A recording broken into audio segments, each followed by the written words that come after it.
Hola amiga, ¿cómo Hola estás? amiga, ¿cómo estás? ¿Qué tal? En otro capítulo. Muy Sí. bien, muy bien. ¿Y de qué vamos a hablar hoy día? De libros. ¿Qué son? Libros que amamos y libros que nos inspiran, Y que nos los marcaron. libros que cambian nuestra perspectiva. Claro, libros que cambiaron nuestra vida.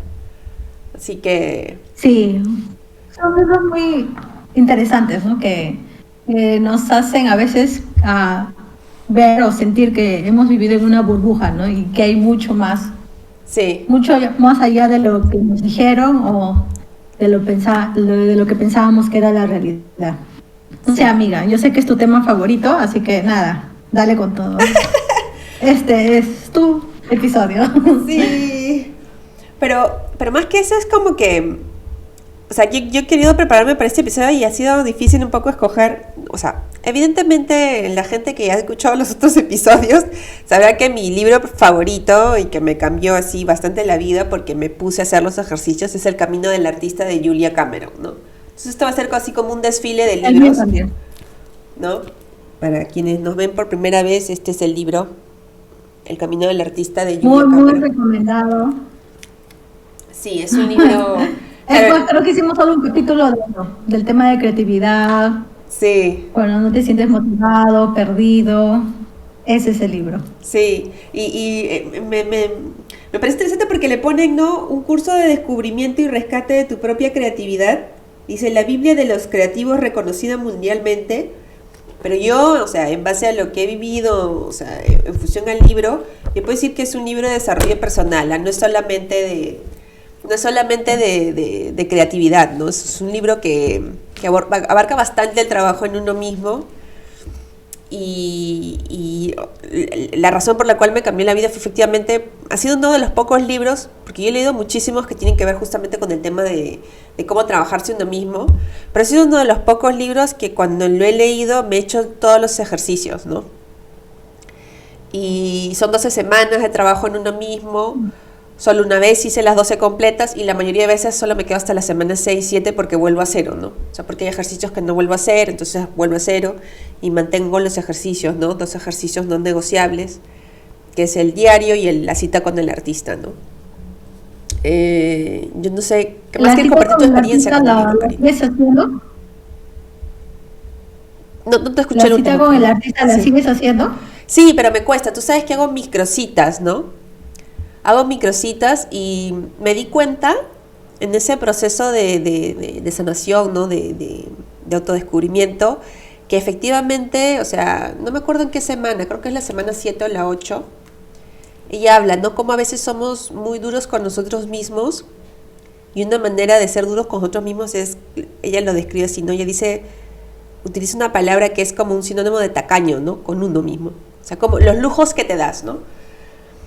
Y los lujos que te das en realidad, o sea, ella dice, no, los lujos no necesariamente son cosas que te compras, son momentos que te das, experiencias, qué es lo que te gusta hacer, ¿no? Y a mí, o sea, a mí al principio, las citas con el artista era lo más difícil de hacer conmigo.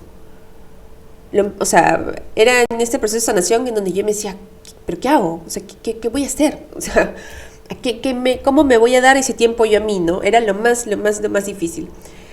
Y me ha costado, o sea, bastante tiempo, poder darme esas citas. Entonces a veces, y ella dice, no, a veces no tiene que ser algo extraordinario, o sea, si de repente un día te da ganas de hacer un collage, haz un collage. O si de repente un día quieres salir a caminar a la naturaleza, sal a caminar a la naturaleza, pero hazlo con esa conciencia de que ese momento es tuyo, ¿no? Y sí, o sea, todavía no estoy al 100% con esa cita del artista, es decir, no cubro toda la hora y media que ella sugiere entre una hora y media, pero sí cuando la hago me digo, ok, hoy avancé, ¿no? Hoy me hice esta cita con el artista y me la concedo, ¿no? ¿Y cómo ha sido para ti el tema de la cita con el artista, Karina?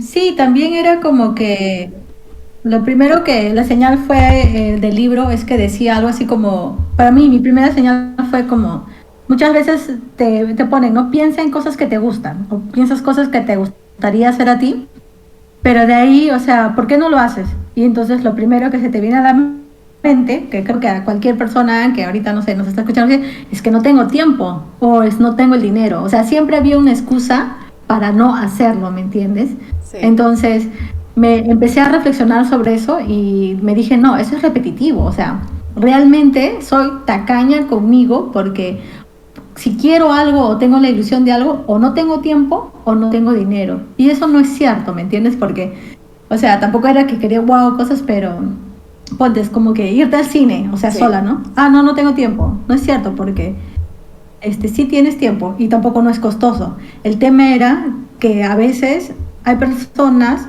me incluyo en ese caso, que muchas veces no me gustaba estar sola. O sea, y quería disfrutar de algo, siempre me gusta estar con alguien, ¿no? Un amigo, mi pareja, ¿no? Algo así.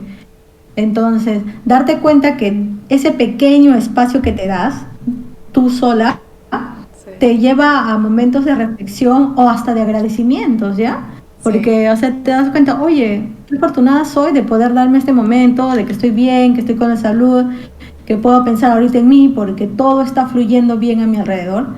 Y ya de ahí me llevaba el tema, ¿no? Agradecer y sentirme feliz.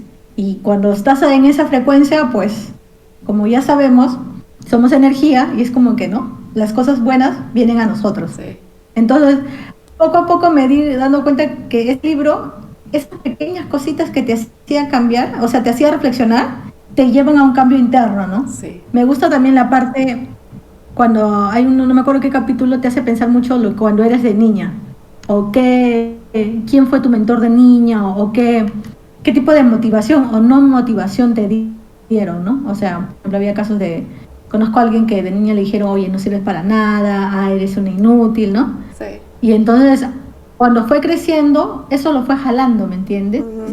Y me dio su autoestima. Entonces, y es una persona que ahorita, por ejemplo, quiere salir adelante y sigue mucho los podcasts nuestros y de muchas más personas, ¿no? Sí, Entonces le enseña a que otras personas que han pasado por el mismo proceso, ¿no? Que de niña le mm, hicieron daño, pero o sí, sea, ya ella tiene que salir adelante, ¿no? ujú, Entonces, yo digo, o sea, no somos los únicos que en algún momento nos han dado ese tipo de información de quién tú eres o quién tú debías ser, pero al sí, final lo valioso eres tú y tú, ¿no? O sea, tienes que darte a conocer, pero para darte a conocer, primero te tienes que conocer a ti mismo. sí. Entonces, sí, ese libro para mí sí es un libro de desarrollo personal también. En eso te doy un check. Y me gusta porque, por ejemplo, te confronta, habla en un capítulo, si no me acuerdo si es la semana uno o 2, pero te confronta el tema de, por ejemplo, cómo a veces, como trabajas mucho en ti, pero también te pone advertencias, ¿no? A veces puedes estar rodeada de lo que ella llama enloquecedores, ¿no? Y son gente que te hace sentir mal contigo misma por justamente darte ese tiempo a ti, ¿no? O son gente que no te va a aportar mucho en tu vida y lo que va a hacer es como que desestabilizarte, pues, porque no te va a permitir salir adelante, ¿no? Entonces ella te dice, descubre quiénes son los enloquecedores, o sea, qué personas o situaciones son los enloquecedores, porque esos son los que van a mellar en esa capacidad que tienes de recuperar esa sensación de poder interior, ¿no? Y luego también trabaja en unos ejercicios de lo que tú dices, ¿no? De la infancia, hasta incluso habla tu relación con el dinero, ¿no? O sea, te dice, te sé decir, lo primero que te venga a la mente, ¿no? De pequeña, mi familia pensaba esto del dinero, mi papá pensaba esto, mi mamá decía otro. Para mí el dinero significa, y tú tienes que llenar esos espacios, ¿no? Y es revelador porque cuando empiezas a hacer esos ejercicios y responder a las preguntas que ella te dice, tú te das cuenta de muchas creencias que tenías de hace años y que son justamente esas creencias las que no te permiten avanzar, ¿no? Entonces, sí, el camino de artista yo tengo un grupo de libros aquí y hay más aún todavía, ¿no? Pero sí, el camino de artista es mi Yo te tengo primera que recomendación. confesar que cuando tú me hablabas del libro yo no le tenía fe, ¿ah? No soy mucho de hacer esos ejercicios, ¿no? Hasta que un día pues dije, ya, lo voy a hacer, lo voy a hacer. Me comprometo a hacerlo por lo menos las 2 primeras semanas, dije, para ver qué tal. Y de ahí poco a poco creo que fue fluyendo. Y para Sí, mí lo más importante de ese libro, así que lo puedo aconsejar a personas que van a empezarlo y no le tienen fe, es cuando lo vuelven a leer. ese Sí, tiempo.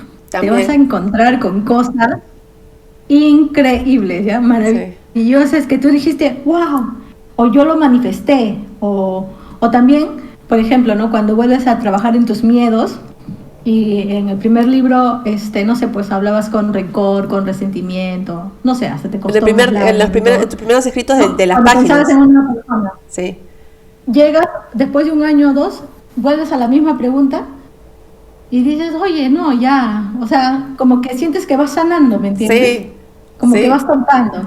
Entonces, eso es lo maravilloso. O sea, yo sí. de eso sí puedo dar mucha fe. Esa parte a mí me encanta. Entonces, pareciera que no, que es un libro así como que te manda a hacer tareas, pero tiene una parte mágica Sí, que tú vas trabajando sin darte cuenta, ¿no? Es como que sí. dicen, ¿no? Disfruta del proceso. Y un Ujú. consejo personal mío, ¿no? Es em, cuando empiezas a hacer las páginas diarias, ¿no? Y empiezan a suceder esas sincronicidades, va a haber mucha tentación de que los días que te vaya súper bien no quieres hacer las páginas. Eso es una forma de sabotearte y también he pasado por eso, o sea, no lo hagan. Y la misma autora dice, la misma Julia dice, las páginas diarias tienen que ser algo, es como meditar, o sea, una persona que se compromete con la meditación, sabe que tiene que hacerlo todos los días para sentir, o sea, para verdaderamente engancharse a esos beneficios de la meditación. Y lo mismo pasa con las páginas diarias, ¿no? Entonces, yo muchas veces he recaído, ¿no? O sea, porque a veces no he escrito las páginas un día o dos y me he sentido súper mal, ¿no? Y coincide a veces con momentos que digo, pero ahorita todo está bien, pero no, o sea, justamente mientras las cosas están mejor, tienes que también registrar cómo tus pensamientos fluyen, ¿no? Y eso de las sincronicidades, como dices, es genial, ¿no? Ahora que vuelvo al tema del camino de la cita con el artista, me pasó. Yo había escrito en mi diario que justamente me faltaban más ideas. O sea, ¿cómo puedo tener una cita con el artista sin gastar plata? Porque no todas mis citas pueden ser que me compre cosas, ¿no? Y me pasó que dije, sí, me gustaría ir a otra exposición. Y bueno, Salvador Dalí es uno de mis pintores favoritos, artistas favoritos también. Y justo coincidió que para mi cumpleaños, pues me fui a otra ciudad y regalo del cielo, ¿no? O sea, había una exposición de Dalí y yo no sabía en esa ciudad. Era una exposición de esas como las que hay ahora, pues son inmersiones virtuales, ¿no? De las pinturas, todo. Ay, me fui y me regalé yo misma una visita a la exposición de Salvador Dalí, ¿no? Y son esas cositas que pasan, ¿no? Bueno, yo tengo acá un montón no un montón, pero tengo un buen número de libros, ¿no? Una experiencia personal. Este sí es un libro que oficialmente no está como que, no está catalogado. Casi todos los libros que tengo son de ayuda personal, excepto uno que es por salud, pero también quiero tocarlo. Pero tengo El Principito. Está en francés y en Oh, qué alemán, ¿ya? lindo. Pero tengo la versión en español que me la regaló una vez un alumno cuando fui profesora de inglés, un tiempo corto. Y mi anécdota personal es que yo no sé si es como es una, entre comillas, una mala experiencia, por un lado, pero la otra es una otra anécdota personal. Mi anécdota personal es que cada chico, hombre que me ha roto el corazón, ha estado vinculado al Principito. porque, ¿Por qué? porque, Cuéntame. porque cuando yo me he caído en las redes de estos chicos, ha sido porque me mencionaban el libro, ¿ya? Y yo ni siquiera tenía que decir, o sea, yo he leído este libro unas 4 veces en mi vida en diferentes momentos. La primera fue cuando era adolescente, ¿ya? Y fue por recomendación de un familiar que es mucho mayor que yo. Y este familiar dice, El Principito es un libro muy bonito, tiene un buen mensaje. Yo en esa época estaba pues en la onda de estos libros que te digo pues que mi hermano mayor me recomendaba que tenía, entonces yo los hojeaba. Entonces yo buscaba, pues como adolescente quería cosas así de adultos, ¿no? Entonces cuando él me dice que El Principito tenía un lindo mensaje, yo voy a la biblioteca de mi colegio, tomo en préstamo El Principito y cuando lo leo yo me sentí decepcionada, ¿no? Yo dije, este es un libro para niños, ¿no? Y fui y le dije eso a este familiar, le dije, este es un libro para niños, o sea, yo pensé que había pues un mensaje aquí, ¿no? Y él me dijo, yo en ningún momento dije que era un libro para adultos, dije que era un libro que tiene un muy buen mensaje. Pasaron los años y luego recibo el regalo, pues, ¿no? Me lo da un alumno y lo leí, lo volví a leer. Y ya eran, pues, 10 años de diferencia, ¿no? Y lo interesante es que de adulta, o sea, cuando lo volví a leer, entendí por qué este familiar me había dicho que era un libro muy bonito, ¿no? O sea, tenía un mensaje así fantástico, pues, ¿no? Y luego, ya, uno de los hombres que me rompió el corazón, me acuerdo que estábamos así saliendo, y es una persona, yo tengo un fetiche con los hombres, ya, son temas muy personales, pero lo voy a dar contexto, ¿no? Yo soy sapiosexual, ¿ya? O sea, a mí me gustan los hombres inteligentes. Y mi fetiche es, o sea, en la parte superficial es que sean muy altos, y en la parte ya de personas que sean muy, muy inteligentes, muy cultivados, ¿no? Entonces, soy muy sapiosexual en ese sentido. Y este era un chico muy cultivado. Y entonces estábamos hablando, y yo le digo, pues, que uno de mis libros favoritos era El Principito. Y justo me sacó la frase que para mí era una de las más, o sea, la que me marcó, pues esa de lo esencial es invisible a los ojos. Ahora, claro, El Principito ha sido un libro leído por 200 millones de personas en el mundo. Obviamente que él podía entrar en esa cantidad de personas, ¿no? Y ya con eso caí, ya. Claro. Con eso caí, ya el chico me rompió el corazón todo. No tanto, pero igual, o sea, se vendió como algo que no era. Y luego después otra persona igualito, o sea, otro hombre que conocí, ya, no estaba tan chica. Cuando lo conocí, una de las razones por las que caí fue también, no sé, porque hablamos del Principito, y me dice, ¿me vas a domesticar? Y claro, porque en El Principito está justamente el zorro que le dice al Principito, me vas a domesticar, ¿no? O sea, me sacó la frase así, entonces sí. Yo al principio no la capté, pues, ¿no? Entonces me dijo, como El Principito, ¿me vas a domesticar? Entonces yo, ya, o sea, después de eso dije, no, si la próxima vez hablo de qué libros me gustan, no voy a meter al Principito, porque si me sacan otra frase, no quiero volver a caer, pues, ¿no? O sea, así que esa es la anécdota con El Principito. Así que, pero sí, es un libro muy, muy bonito, o sea, y me gusta. Sí, es un clásico. Sí. También lo leí de niña, pero me gustó más de adulta, las frases, ¿no? Exacto. Y es como, para mí también es un libro de superación también. Como que sigue siendo una buena persona y sigue luchando, sigue siendo un soñador, ¿me entiendes? Sí. Que a veces pareciera que no logras nada, pero sí lo vas a hacer, sí lo vas a lograr. Y también es de una manera sutil, no sé. Sí, y también es eso de tener esa curiosidad siempre, ¿no? O sea, con esa inocencia de un niño. Es eso lo que me gustó, ¿no? Y la frase de la rosa, ¿no? O sea, que era una rosa como cualquier otra, pero para él era su rosa, la única rosa en el mundo para él. Entonces, esas cosas, pues, o sea, yo me imagino que así como tú y yo que decimos, ¿no? Que los disfrutamos más de adultas, o sea, debe pasarle a mucha gente, ¿no? O sea, porque de niña yo, o sea, para mí de adolescente, ¿no? Estaba entrando a la adolescencia, era un libro más, ¿me entiendes? Pero que cuando leí de grande es como que, wow, sí, o sea, este familiar sabía lo que estaba diciendo, o sea, yo lo había juzgado mal, ¿no? ¿Sabes qué? Me has hecho pensar que lo voy a comprar, pero en otro idioma, ya no en el español, porque sí, tienes razón. Sí. Es un libro no muy difícil de leer y muy interesante, sí, para tenerlo en la colección. ¿Un libro tuyo, Karina? Yo te hablo de un libro, ¿ya? Sí. Para que, ya. Bueno, uno de los libros y también audiolibros que lo puedes encontrar es El caballo de Troya, de Juan José Benítez. Es un escritor español. Es interesante, ¿ya? Yo no sé si lo lleva al principio a la ficción, ¿no? Es un tema ciencia ficción el libro, pero él estaba muy interesado en el tema de los ovnis y siempre hablaba de eso. Y una vez estaba en México en una entrevista, según él, era 1980, y empezó a hablar como del Santo Grial, ¿no? Cosas de Jesucristo, ¿no? Y le preguntaban en un momento, no sé si él creía, si él era católico, una cosa así, y él dijo, bueno, no, pero sí creo en la existencia de Jesucristo. O sea, ¿no? Para él existe. La cosa es de que después de eso él recibió una llamada se sonaba como un extranjero y le decía, hey, quiero comunicarme contigo porque he visto cómo se hablaba de Cristo. Y el Señor le decía, sí, pero ¿de qué quiere hablar?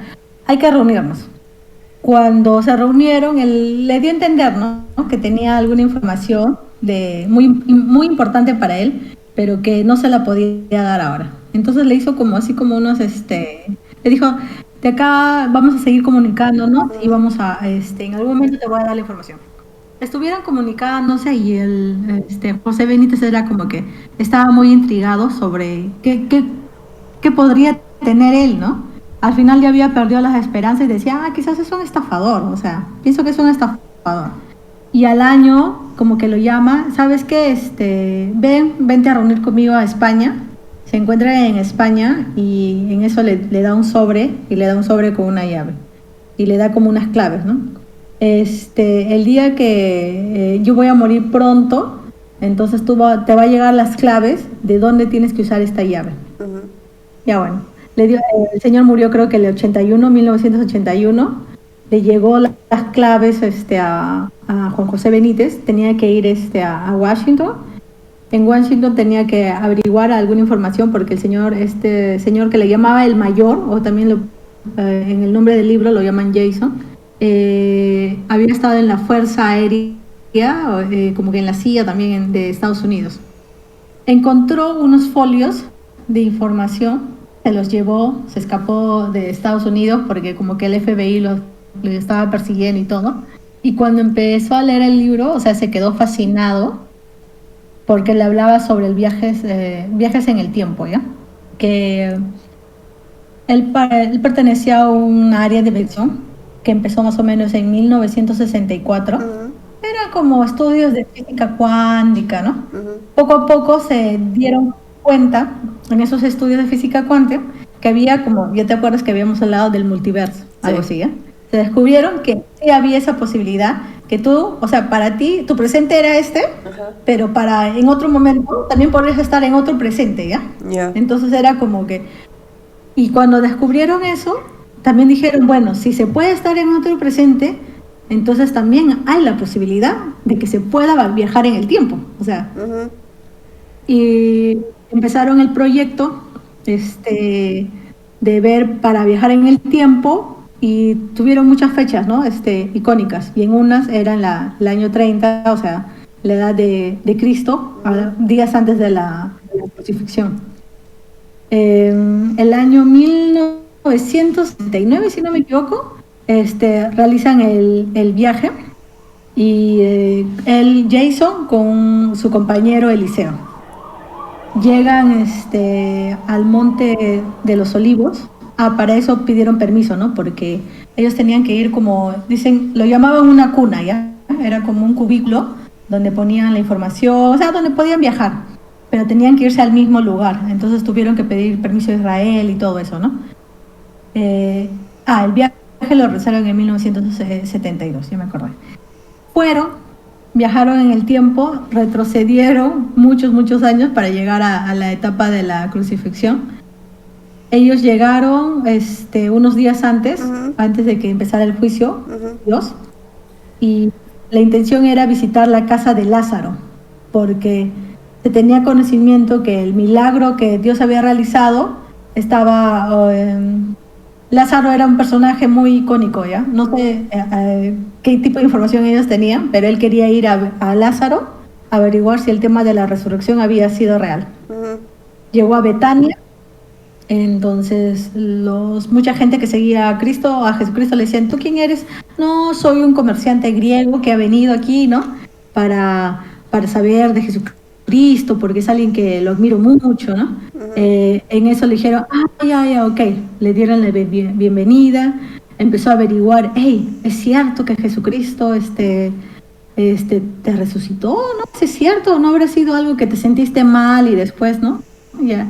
Le dijeron, no puede ser, le dijeron, porque cuando Jesucristo vino y me salvó de la muerte, ¿no? O sea, ya era el 4º día que yo había fallecido.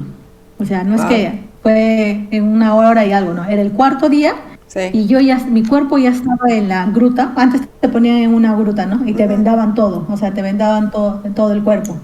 Y en eso Jesucristo no estaba en Betania y era su hermana Marta la que decía, si Jesucristo estuviera aquí, Él podría salvarlo. Nadie le creía, ¿ya? Al llegar Jesucristo el 4º día, le dice, Jesús, si tú hubieras estado aquí, nada hubiera pasado. Yo sé que tú lo puedes sacar de la muerte, ¿no? Y eso, Jesús le dice, tu fe lo va a salvar. Le dijo así. Solo tu fe, le dijo así. Vamos a la gruta. Y todos pensaban, seguro Jesucristo se quiere despedir de Lázaro, ¿no? Y era que le dice, Lázaro, levántate. Entonces, dicen que habían abierto la gruta y Lázaro sale con todas sus vendas y así como que todo dolorido. Y él no entendía, para él había estado como durmiendo y todo. Y ya después le explicaron, ¿no? Que había resucitado. Y toda la gente, a partir de eso, Jesús llamó mucho la atención. Y como iba con el tema en contra de los fariseos, ¿no? Que tenían el templo y sus limosnas, ¿no? Y Jesucristo decía, ¿no? Que tú a Dios lo puedes encontrar en cualquier lugar, solo necesitas tener fe, ¿no? Entonces iba mucho con la estructura, ¿no? De ese tiempo. Desde ese momento ya habían pensado en destruir a Cristo y Jason ve todo, ¿no? Todo eso le cuenta. Y cuando llegó Jesucristo al día siguiente, dice que Jesucristo llegó con mucha gente y él se sintió así como nervioso. ¿Qué está pasando? ¿Por qué tengo este tipo de emoción? Porque él era una persona que no creía en Dios, ¿no? Venía del futuro, solamente venía a informar, ¿no? Todo lo que pasa, o sea, ellos no podían alterar nada. Y dice que cuando Jesucristo llegó, Jesucristo lo guiñó, así, ¿no? Y él se quedó, ¿pero por qué me guiña? ¿Entiendes? O sea, que es como que me reconoció, o sabrá quién soy yo, o sea, ¿no? Se quedó en esa duda, sabrá, es Dios debe saber que yo soy del futuro y que no sé qué. En el tema, bueno, indican que se quedó en la casa de Lázaro, eran como días antes, fines de marzo, antes de la crucifixión, unos 3, 4 días, ¿no? Reúne a los discípulos, ve todo ese tema, ve cuando Judas también va a venderlo con los fariseos y él decía, pero ¿por qué él no hace nada, no? Entonces en un momento le dijo a Jason, yo sé quién tú eres, o sea, tú eres una persona que ha venido a decir la verdad, a darme a conocer. Entonces, sé fuerte porque te vienen pruebas duras, pero créeme, yo estoy contigo. O sea, y él se quedó así como que, ¿qué? ¿A qué se refiere? Y en otro tema importante, sí, del libro también habla de, por ejemplo, Juan, que era uno de los discípulos de Cristo, le dice, ay, ¿sabes qué? Tú te pareces mucho a alguien, le dice así, ¿sí? Sí, te pareces a un señor viejito que conocimos, ponte, ¿no? Hace un mes, en otro pueblo que se llamaba Jason también. Pero, o sea, te pareces a él, pero obviamente, o sea, ¿no? Pareciera su hijo. ¿Lo conoces? No lo conozco, algo así, ¿no? Y él se quedó sorprendido y en ese momento no entendía por qué le decían eso. Pero el tema está que este libro es una saga, entonces hay Caballo de Troya 1, 2 y 3, y en algún momento es como que Jason viaja ponte, ¿no? Para el 30 de marzo para descubrir eso, pero como quiere saber más, regresa también en el tiempo antes del 30 de marzo, o sea, ponte, regresa en febrero. Pero este tipo de experimento hace que su cuerpo envejezca más rápido. Entonces, al regresar, ya no es la misma persona, ha pasado como unos 10, 15 años. El experimento ha sido en 1970 y él falleció en 1981, porque el 80 fue el que hizo conexión con José Benítez, dicen. Y entonces Juan José Benítez, cuando lo conoció, era un anciano. Entonces él también decía, sí, estos son efectos del tema de ir al pasado, ¿no? Que sí en algún momento me lo advirtieron. Sí, el tema sigue así, ¿no? Que acompaña todo el proceso de la crucifixión, todo el mensaje de los discípulos, y eso a él le hace cambiar, ¿no? O sea, la existencia de Jesucristo, de las enseñanzas que quiso traernos y todo. La verdad, o sea, siempre dejan esa duda, ¿ya? Sí. Si es un tema ¿es real o es ficción, no? A mí lo que me... Sí, es muy interesante, porque cómo lo narra, en un momento te sientes ahí, o cuando Judas va a traicionar a Cristo, sientes la presión, ¿no? Y también habla de que Cristo respetaba mucho a las mujeres, ¿no? Porque él se sentía mal que, o sea, la mujer tenía que andar tapada o si no se casaba, o sea, cuando era joven solo tenía la voluntad del padre y al toque nomás la casaba, y ahora dependía del hombre. Entonces dice que Dios siempre estaba reunido de sus apóstoles, pero también había mujeres y eso es algo que el evangelio no cuenta, ¿no? Que bueno, también eso ya lo hemos escuchado por historias de María Magdalena y todo eso. Sí, a mí este libro me hizo como amar más a Cristo, ¿ya? Como que su mensaje de fe, ¿no? Y lo sentí un poquito más cerca porque dije, Dios, o sea, ¿qué más hay que no sabemos, ¿no? Que, o sea, habrá viajes en el tiempo, o sea, hay gente que sí sabe la verdad, lo ha visto, ¿no? O sea, alguna vez de niña he pensado, ¿no? Ay, si pudiera regresar en el tiempo me gustaría estar ahí, ¿no? Pero también digo, ¿no? Y si estoy ahí y no le creo, y también soy una de esas personas que no sé, pues lo pudo atacar en ese momento, no sé. Entonces, no, me gustó mucho ese libro. Sí, se los recomiendo y está en audiolibro también en YouTube. Lo pueden ver o escuchar. Es súper, súper largo. O sea, cada saga es de 9 horas. Ya, más o menos ahí son como unas 27 horas. Es un libro muy interesante y lo pueden escuchar de nuevo. Sí les va a gustar. A mí lo que me hizo cuestionar, porque yo soy así bien preguntona, ¿no? Esa posibilidad de, o sea, yo sí creo que es posible, de repente hay científicos que pueden saber cómo viajar en el tiempo, pero a mí lo que me hizo cuestionar Sí. un poco la versión, porque efectivamente JJ Benítez explica, ¿no? A mí la editorial me obligó a decir que es un trabajo de ciencia ficción, pero yo les aseguro, o sea, él confirma, ¿no? Esta persona me buscó, me dio la información, o sea, no se va a inventar pues estas cosas, ¿no? Pero a mí lo que me hizo cuestionar un poco la historia fue el hecho de que, ok, viajas en el tiempo, perfecto, viajas en el tiempo. ¿Cómo él puede integrarse a la sociedad de esa época si no hablaba el idioma? O sea, ¿cómo se comunicaba? ¿Cómo podía hablar con ellos, me entiendes? En el libro explica que este proyecto empezó el proyecto para viajar empezó en 1964 y tuvo un entrenamiento, o sea, y ahí le explican que le enseñaron hablar el hebreo, o sea, el idioma de esos tiempos, o sea, claro. Acuérdate que el proyecto empezó en 1964 sí. Y el viaje que él hizo fue en 1972. Claro, pero mi cuestionamiento venía justamente en el sentido de que se hablaba hebreo y arameo, el lenguaje evoluciona, ¿no? Así como, por ejemplo, cuando lees el de español de hace años, ¿no? Los comentarios reales de los incas. No lo he leído, pero yo he visto también las ilustraciones, ¿no? Y la forma en cómo escribían el español o cómo lo pronunciaban era diferente. Lo mismo pasa con el inglés, ¿no? Entonces, a mí sí me entraba la duda, ¿no? Yo decía, claro, se ha preparado, pero los registros históricos del dialecto y cómo era la lengua en esa época, o sea, cómo se ha integrado. De hecho, que iban a saber que era un forastero, ¿no? O sea, pero sí. Claro, por eso dijo que era un comerciante griego. Sí. También hablan de eso, que dijeron de su entonación y todo. No, soy un comerciante griego. Ah, ok. O sea, definitivamente Claro, lucía súper diferente. Sí. Y sí, o sea, suena...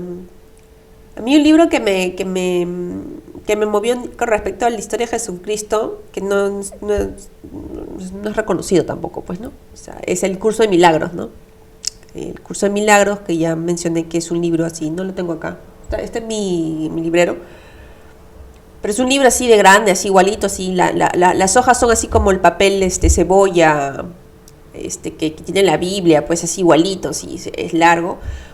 Pero el mensaje que da el Curso de Milagros, o sea, si de verdad ha sido canalizado por esta mujer, de verdad es el mensaje de Jesucristo, yo me adhiero más a ese mensaje que al mensaje de la Biblia, ¿no? Porque es un libro que, por ejemplo, ¿qué sucede, no? Ya hemos hablado hace un poquito antes, ¿no? De la iglesia, cómo ha instrumentalizado el mensaje, y entonces el problema no solo de la religión, sino que ha permeado mucho en la sociedad, es vivir desde la culpa, ¿no? O sea, culpas al otro y tú te sientes culpable, ¿no? Y lo que me gusta del Curso de Milagros es que te dice, ¿no? Libérate de la culpa y libera al otro de la culpa. O sea, no lo culpes por las cosas que hace, ¿no?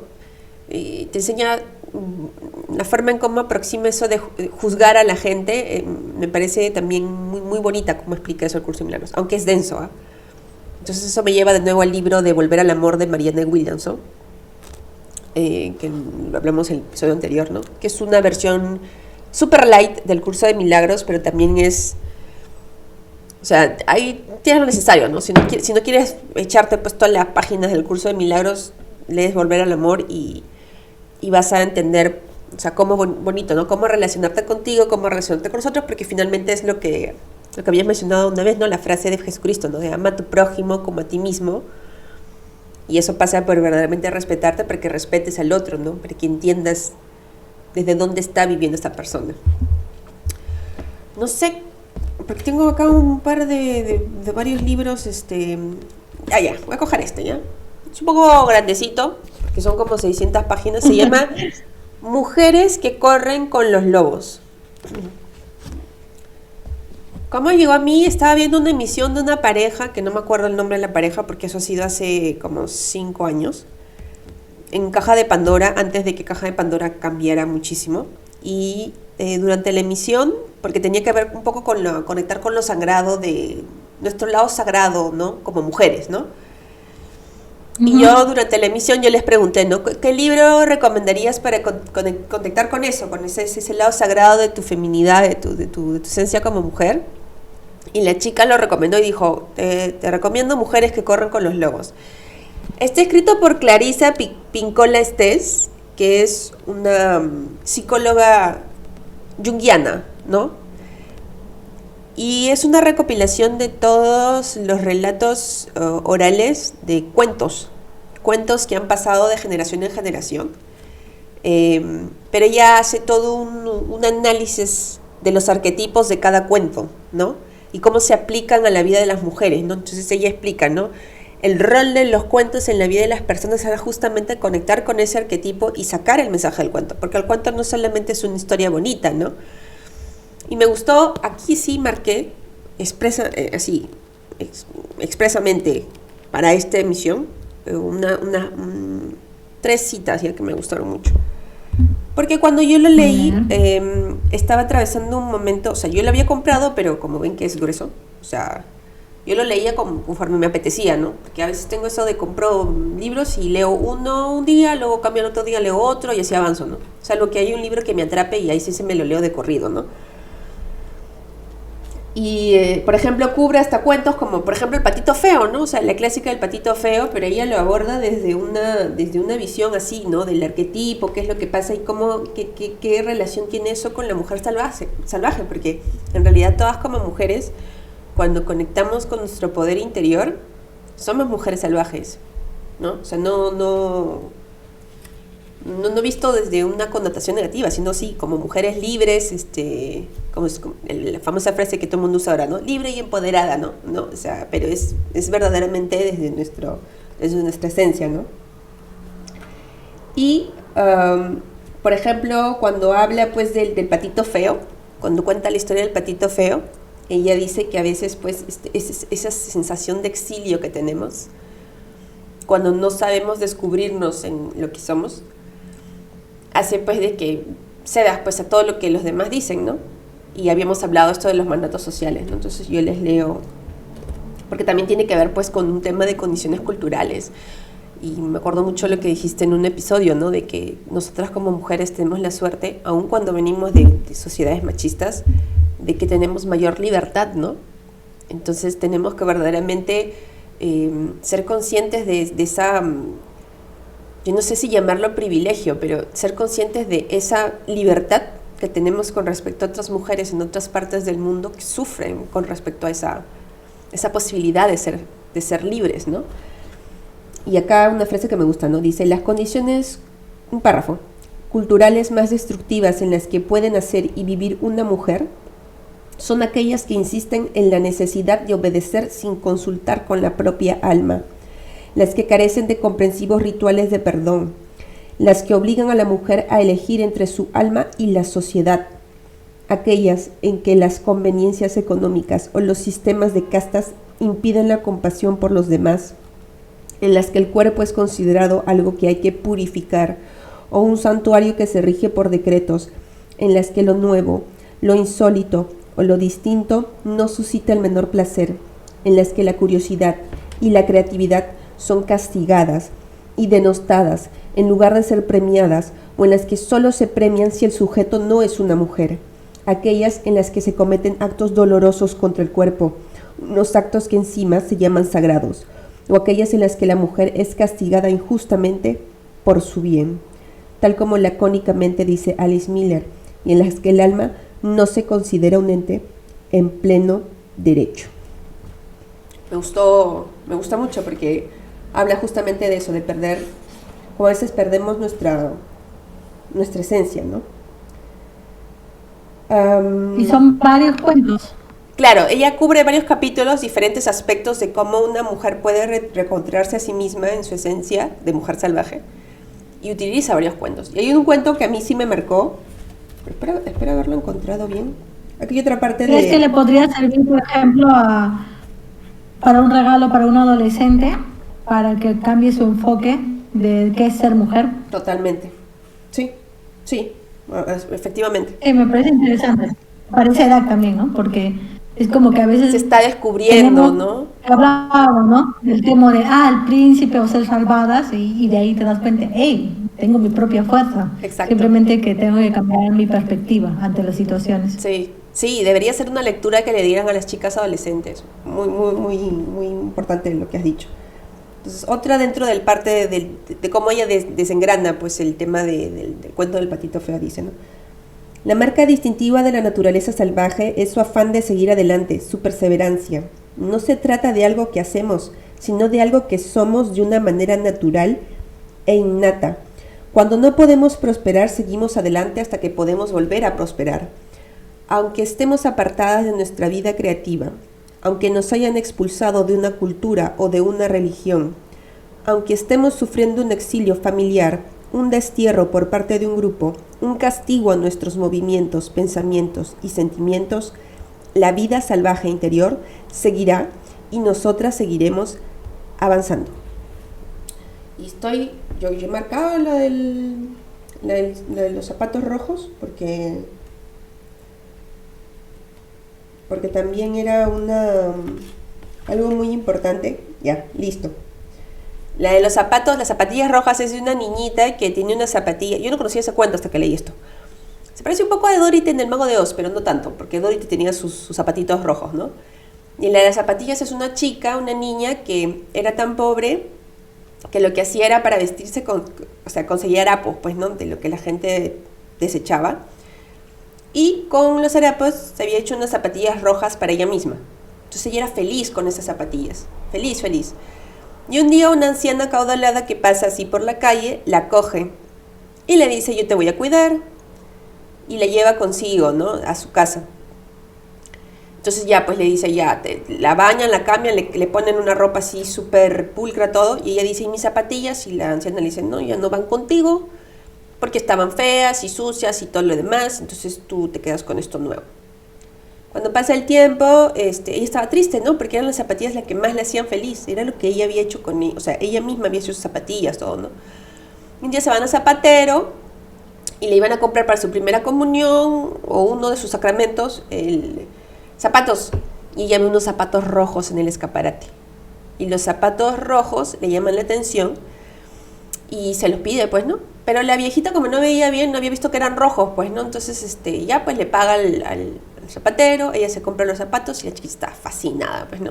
Entonces, cuando van a la iglesia, toda la gente tenía que ver con los zapatos, pues, porque decían primera comunión y sus zapatos rojos, ¿no?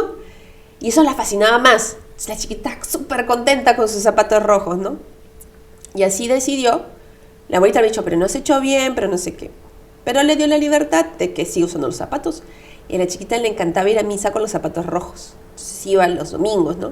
Y un día a la entrada de la iglesia encuentra no me acuerdo qué era, un soldado o algo, que le dice: qué lindos zapatos de baile, le dice así.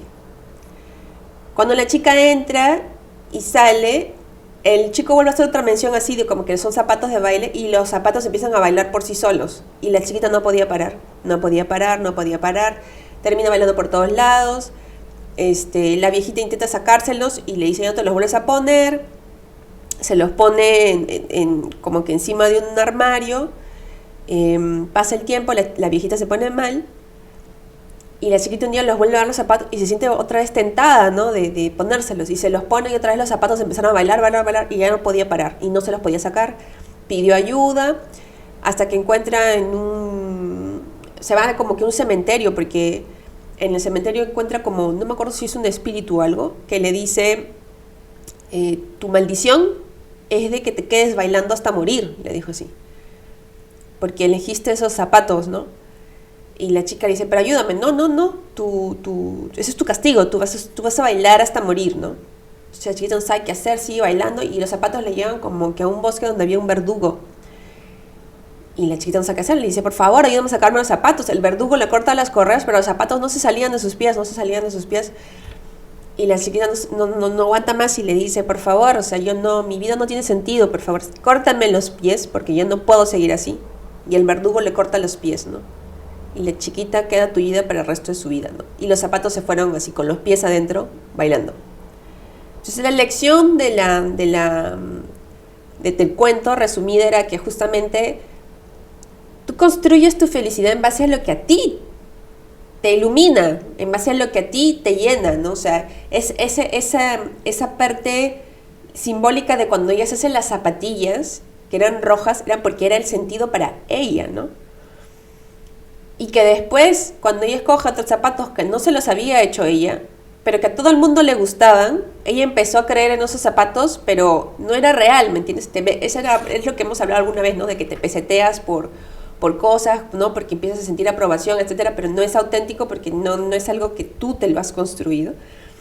Y en la época en que yo leí ese capítulo, estaba justo atravesando en un proceso de un duelo, de una relación, que cuando le dije esto o sea, es verdaderamente, me marcó ese cuento, ¿no? Entonces, y ella, cuando Clarisa empieza a explicar, ¿no? Dice, el hecho de apartar su vida y su mente de la aplanada forma de pensar colectiva y de desarrollar sus singulares talentos, figura entre los logros más importantes que una mujer puede alcanzar, pues semejantes actos impiden que tanto el alma como la psique se deslicen hacia la esclavitud. Una cultura que promueve auténticamente el desarrollo individual jamás convertirá en esclavo a ningún grupo o sexo.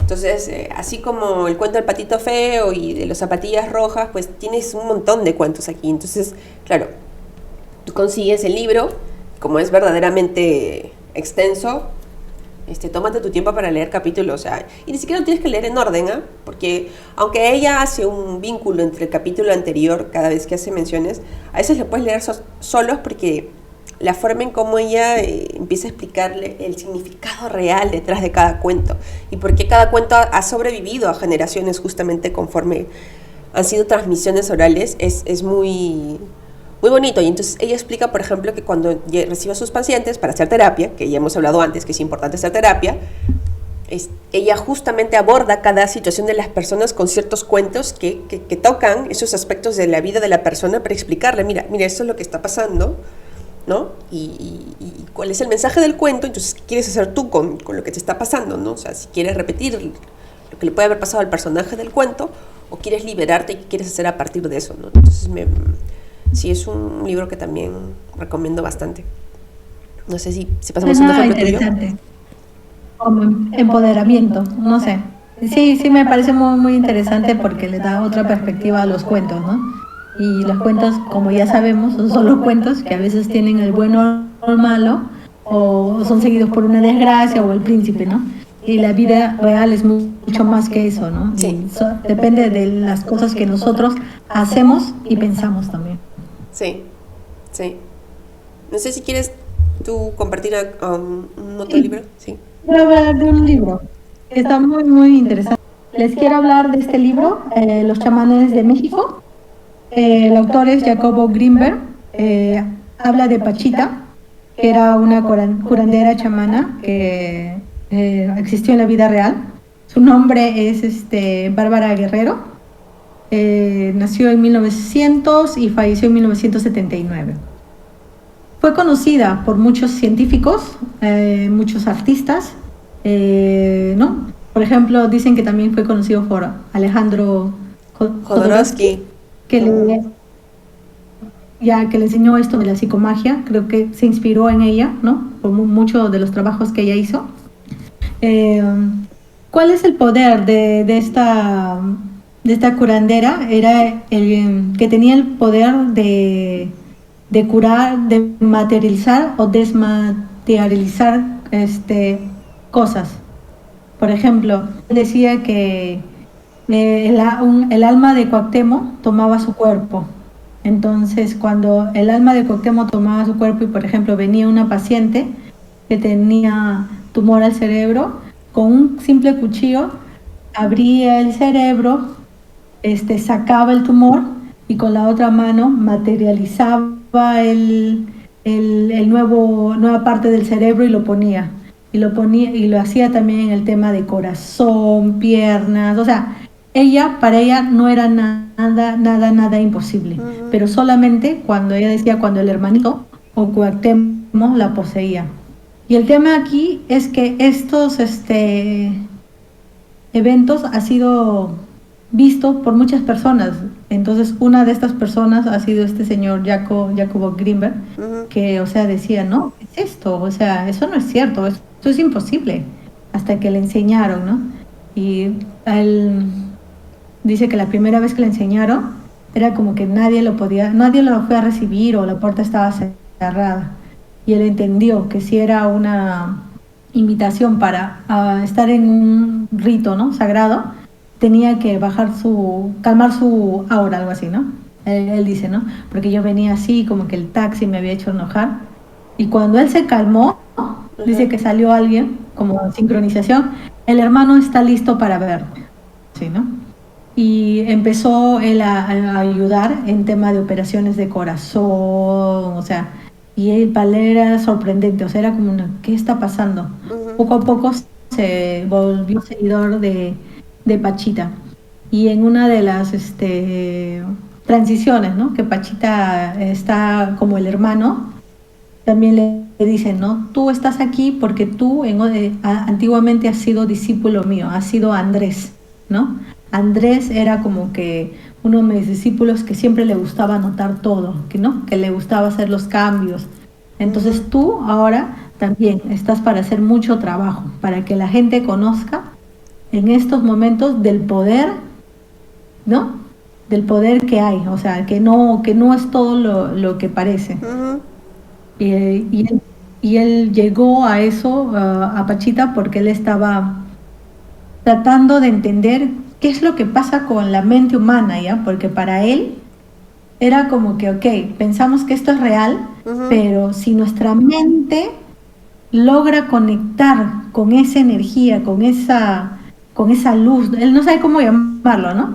Lo puedes lograr todo, o sea, ¿no? Y eso es lo que él decía de Pachita, que Pachita cuando tenía el hermano o Cuauhtémoc, ¿no?, se poseía en su cuerpo, para ella no había nada imposible, que hasta podía materializar un nuevo órgano o podía abrir el cuerpo humano con un solo cuchillo y no necesitaba ni doctores ni nada. Wow. Entonces me decía, era tanto el poder que en ese momento esta curandera podía llegar, que rompía cualquier límite para la realidad, ¿no? Para lo que nosotros conocemos como realidad.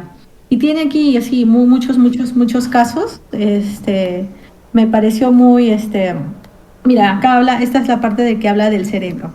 El cerebro era un instrumento de interacción con la estructura sintérgica del espacio a través de la activación y posterior expansión de campos energéticos. La intersección entre estos campos y la organización del espacio, además de crear la experiencia, afectaba en cualquier sentido sintérgico. Así, una morfología de campo neuronal podía disminuir la sintérgica del espacio y así materializar un objeto, o al contrario, incrementarlo, dando por resultado la desmaterialización. O sea, en palabras más simples, era como cuando el cerebro conectaba con algo, que él, a veces él le llamaba látice, podía materializar o desmaterializar, o sea, podía pasar cosas que no lo podrías creer, ¿no? Entonces, aquí es un registro de todos estos casos, de todo lo que él aprendió y lo que lo hizo cambiar, ¿no? Que, o sea, que es absoluto y que es relativo, ¿no? Entonces, él dice, no hay una verdad absoluta y que hay mucho más por conocer que nosotros ni siquiera nos damos cuenta, ¿no? Sí. Entonces, sí, lo aconsejo mucho. Bueno, tiene más obras, es muy bueno, pero también, o sea, me están diciendo que este libro es real, entonces es como que empiezo a pensar, ¿no? Dios, o sea, es cierto, ¿no? Al final lo que te dicen, ponte los libros de motivación o El Secreto, ¿no? En palabras más simples, es que tú puedes cambiar muchas cosas con el poder de la mente, ¿no? Ujú. Pero no solamente es que dicen, bueno, lo voy a crear, es que hay un trabajo más interno, hay un trabajo de transformación, ¿no? Para él fue eso, porque es un científico y ver que una persona haga este tipo de trabajo es muy interesante. Léalo, por favor. Ella hubiera sido, o sea, si ella hubiera vivido en esta época, yo creo que la física cuántica lo hubiera estudiado para explicar mejor justamente ese tema de cómo se materializa, ¿no? Porque tiene que ver mucho con física cuántica, creo yo. Sí, Sería, sí. wow, qué increíble, ¿no? O sea, conocer a una persona así que los veas. Yo creo que el único momento que yo he visto oficialmente una materialización que me marcó de chiquita fue por creo que es la Virgen de Fátima, la que se le apareció a 3 niños en Portugal. Ahí sí me van a disculpar porque yo para esas cosas de temas religiosos soy bien, Pero hay una virgen creo que es la Virgen de Fátima.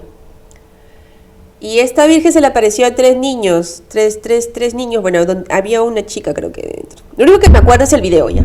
Porque estos niños eran los únicos que podían verla, la Virgen. Entonces la gente los agarra de locos algunos, porque decían, o sea, ellos dicen, está acá. Pero la gente decía, no, pero ¿dónde está? No lo vemos. Sí, está acá, ya dice esto. Pero lo que sí me acuerdo clarito, que me dejó grabada, me quedó marcado ese tema de la materialización, fue porque habían hecho, o sea, porque fueron a mi casa, hicimos porque mi mamá pues es súper religiosa, pues, ¿no? Entonces, de chiquita, y pasaron una filmación de esa época, de la época en que en esa época existían pues esas filmaciones en blanco y negro, así tipo Charles Chaplin, y se ve la niña como si estuviera hablando con la Virgen, y en ese momento se persina, saca la lengua, y en su lengua aparece ay, yo me olvidé, ¿cómo se llama eso que reciben? El momento de la Eucaristía, cuando recibes las obleas. Las obleas de la Okay. Eucaristía. La chiquita está en la calle, o sea, Ya. está en un jardín, no sé dónde está, pero no está en un lugar cerrado. Y ella está rezando y saca la lengua y así de la nada se materializa una oblea en su lengua. Y ella se persina, ya pues se lo come, ¿no? Porque estaba haciendo la Eucaristía. Pero era así, o sea, fue increíble porque, o sea, no había nadie, o sea, y no había ninguna persona, ¿no? Era como que todo el mundo veía que ella estaba hablando con alguien, pero no se veía y luego saca la lengua y se materializa la oblea, ¿no? Eso me pareció así como que, wow. Eso es el único momento que yo he visto así, pues, un video que tenga que ver con materialización, ¿no? Entonces, cuando me has contado eso de Pachita, pues yo digo, Sí, por wow, debe ser ejemplo, súper sorprendente, ¿no? Para una persona que sea testigo de eso, ¿no? otro dato de Pachita es que Alejandro Jodorowsky, en uno de sus libros, La danza de la realidad, cuenta cómo Pachita le operó, porque le cambió el hígado. Él Oh, cuenta, porque sí. wow. Entonces, para los que quieren saber más, es en La danza de la realidad. Ahí Sí, Jodorowsky cuenta cómo, ¿no? Ya vio la materialización, que lo sacó y de la otra mano le pone nuevo hígado. O sea, sí. como te digo, esta persona ha sido, no sé, yo no sé por qué recién me entero de esa persona, pero es muy, muy, muy interesante. Entonces, todos dicen que como que el, o sea, la teoría indica que tu cerebro puede materializar o desmaterializar, pero si tu cerebro se conecta a una matriz de información alta, o sea, es como un tipo de vibración súper, súper, súper, súper alta, que entonces esos tipos de personas lo pueden hacer. Sí. Entonces, y no todos nos conectamos a eso, ¿no? Todos estamos a veces solamente en Sí. nuestra realidad, ¿no? Entonces, sí, Eso me hace acordar los es casos un que tema muy... dicen, por ejemplo, esto del tema de la materialización, cómo controlas, pues, ¿no? La materia. Me hace acordar que reportan, pues, casos de estos, no son como gurús, pero son esas personas que se dedican pues a esa vida espiritual a tiempo completo en la India, y que hay casos de gente que solo vive de respirar, que no comen nada y solo viven de respirar, y solo respirando es que mantienen su cuerpo. Y yo, wow, o sea, yo imagino que está en ese Pero te nivel, acuerdas ¿no? En de... ese nivel, como dices tú, como Pachita, ¿no? O sea, para llegar eso de Claro, porque... materializar los nutrientes, lo que sea que necesitan solo a través de la respiración, ¿no? Exacto. ¿Te acuerdas que también en Matrix, esa parte, ¿no? Que tú contabas, ¿no? Que el niño le decía esto del... La Yo cuchara. sé que es imposible doblar la cuchara, pero simplemente tengo que pensar que esto no existe, ¿no? Claro. Entonces, en una de las cosas que se basa el estudio, pues, ¿no? De Greenberg es como que él dice, ¿no?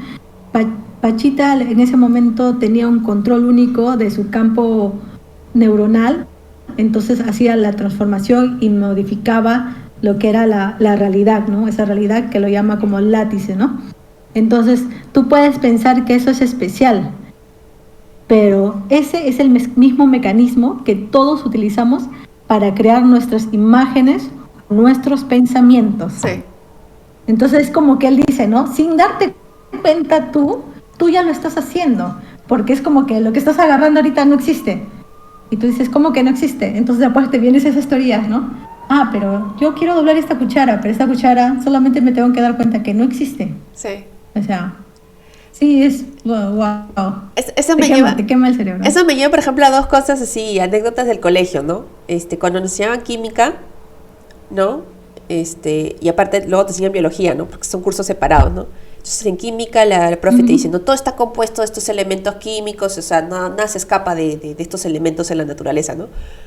Y una vez le hice la pregunta a la profe de biología, o sea, después de la clase de química, ¿no? Que no me supo responder, y yo hasta ahora no... Y siempre me he dicho que hablar con alguna persona que esté metiendo esos temas, porque yo digo, ya, pero si todos venimos, o sea, son átomos, ¿no? Son átomos reaccionando, ¿no? El oxígeno con el carbono, ¿no? Reaccionando todo el tiempo esos átomos. Pero ¿en qué momento ese conjunto de átomos ya se vuelve la célula? Porque siguen siendo átomos, o sea, sin manifestación, ¿me entiendes? O sea, ¿en qué momento esa célula puede manifestar una función? O sea, ¿qué es lo que sostiene esa célula como función si solamente son átomos? Que es como un rompecabezas, ¿me entiendes? Lo que me lleva a la otra información, ¿no? Que tiene que ver que eso de que tú dices que no es real, porque en realidad dicen, como todo es la experiencia del observador, cuando tú ves algo sólido, en realidad no es sólido. O sea, es una percepción, porque la manifestación física de lo sólido es mientras más rápido vibre el átomo, más da esa percepción de solidez. O sea, que al final hay espacio en eso, así lo veas sólido, ¿no? Es como cuando ves el ventilador, ¿no? A veces el ventilador gira tan rápido y luego llegas a ver las hélices como si fueran yendo en cámara lenta, ¿no? Entonces tiene mucho sentido, ¿no? Si ella llega a ese nivel de conexión con lo que hay a su alrededor, ¿no? Para manipular con su mente eso, la materia, tiene mucho sentido que ella sea capaz verdaderamente de materializar, porque al final si un átomo, al final el conjunto de átomos se vuelven células, pero el átomo, ¿de dónde viene? O sea, ¿de dónde se materializa? O sea, es verdaderamente eso, ¿no? Y pues nunca tuve la respuesta de mi profe Claro. y nunca volví a insistir, ¿no? Pero ahora que me se me hizo acordar bastante. ¿Cómo vamos con el tiempo? A Entonces ver. es como que, Sigue. bien, la conclusión para esto es como que sé el rey o reina de tu propio mundo, ¿no? Crea tu mundo. Entonces, porque ya hay datos científicos que te dicen que si llegas a esa matriz de información podrías crear muchas cosas. Quizás no lo ves ahora, pero como ¿no? Manifiesta, ¿no? Manifiesta Sí. tus deseos. Y un día, si haces el diario, vas a leer que, hace 2 años lo manifesté y está pasando ahora, Sí. ¿me entiendes? Sí. Entonces, toda información está viajando, hasta tus propias palabras. Lo que yo un consejo, no sé, ya me di cuenta que hemos volado con el tiempo. Tengo más libros. Bueno, habrá un segundo capítulo, pues, ¿no? Lo que me Sí, lleva de hecho. a un consejo así adicional de lo que has dicho, ¿no? De manifiesta tus sueños es también observa tus pensamientos, ¿no? Porque si todo el Sí. tiempo estás manifestando, observa cómo te hablas, cómo piensas, y con qué energía te enganchas cuando estás en No, esos pensamientos, ¿no?